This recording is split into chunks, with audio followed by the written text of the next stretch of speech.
The universe, a sprawling, infinite canvas, where every star, every galaxy, every whisper of cosmic dust is woven into an intricate, interconnected web. Quantum entanglement binds every particle across unfathomable distances, defying our understanding of space and time. The multiverse, an endless expanse of parallel realities, reminds us that nothing exists in isolation. Everything is part of a silent, unseen harmony, vibrating in the grand symphony of creation. After the successful prediction of the GSAT-N2 forecast, I saw no immediate victory. Instead, the silence persisted. No engagement, only more blocks, more reports on social media, an echo chamber of resistance. But this was a profound learning experience, revealing the depths of the human mind and ego. No matter whether you are a person of science, the first impulse of the human ego is to defend its sacred beliefs. Any idea that threatens those mental structures is met with hostility. The ego will rarely, if ever, allow itself to be shaken to its core, especially after decades of reliance on what it has believed to be true. I understood then that this journey was inevitable. And if I can predict the future of rockets, or practically anything, I can do the same for my own life. I knew what lay ahead. Scaling Mount Everest isn't just about reaching the summit. It's about the climb, facing every perceived human limitation, overcoming every obstacle in your path. I wasn't doing this for recognition. I was doing it for love, pure and simple, because this matters to me. 2025 arrived, and a friend suggested I make predictions for the ongoing Australian Open, a global tennis spectacle that captivates millions. I accepted the challenge, forecasting the outcome of the men's semi-final and final, and I was right again. As predicted, Alexander Zverev defeated Novak Djokovic on Thursday, January 23, 2025, advancing to the final on Sunday, January 26th. And in the final, as forecasted, Jannik Sinner defeated Zverev to claim the men's singles title. It was starting to feel effortless, like I was merely tuning in to the universe's frequency. Next, I set my sights on the Super Bowl, the grand spectacle of American sports. I believed that a successful prediction here would elevate awareness of what I do. So I poured my effort into crafting a broadcast quality presentation, rivaling the best networks like ESPN. But the workload was staggering, and I cut corners in my analysis. That compromise showed. I only partially predicted the final outcomes, yet I examined my missteps and learned. In true SpaceX fashion, even that was a victory, because I learned. And jokes aside, I openly admitted my mistakes. I have no need to pretend. Truth and transparency are the bedrock of my work. The failure in my Super Bowl forecast hit hard, like a punch to the gut. I withdrew, reevaluating my purpose. But in May 2025, I learned that ISRO would be part of the SpaceX Falcon 9 Axiom-4 mission. That reignited my passion. I saw it as yet another opportunity, an open door, to reach out to ISRO and India's government. Maybe, just maybe, they needed more evidence to see the value in what I do. Or at least that's what I told myself. The human mind craves motivation, and I found mine.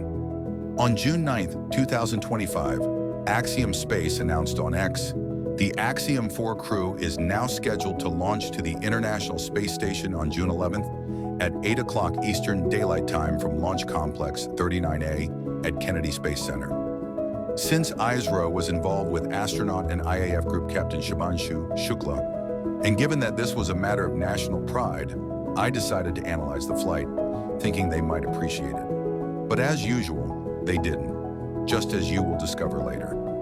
So I posted my detailed forecast at 11:49 a.m. on June 9th, 2025. With each prediction, I grew more precise, more specific. I shared it directly with ISRO and every senior leader I could reach in India's highest echelons. I received no response, no acknowledgement, no recognition, only silence, except from the office of one individual I will not name here. And no, it wasn't ISRO. This was my forecast. Unfortunately, the newly scheduled launch time, 8 a.m. ET on Wednesday, June 11th. For the SpaceX ISRO Falcon 9 Axiom, Space Axiom-4 mission is highly inauspicious. Here are the possibilities. 1. Delay due to an anomaly in engine performance.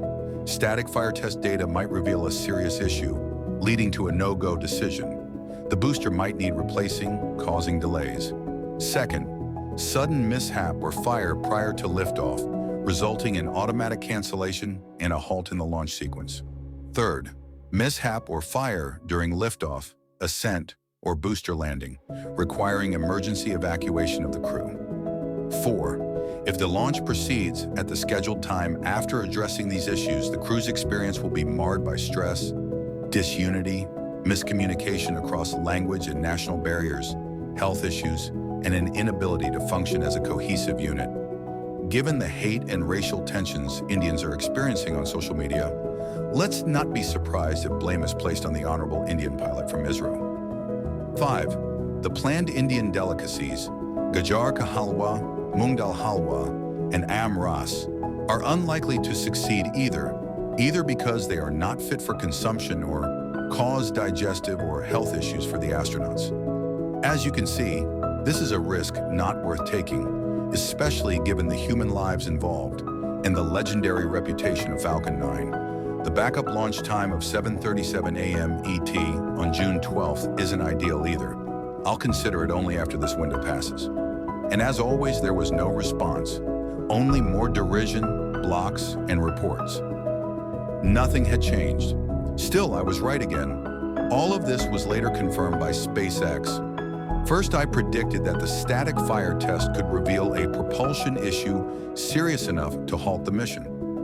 During the 7-second firing, sensors detected liquid oxygen escaping inside the booster's propulsion bay. William Gerstenmaier, SpaceX Vice President of Build and Reliability, confirmed that the same leak had existed on the booster's previous flight and had not been fully corrected, forcing an immediate scrub under safety regulations.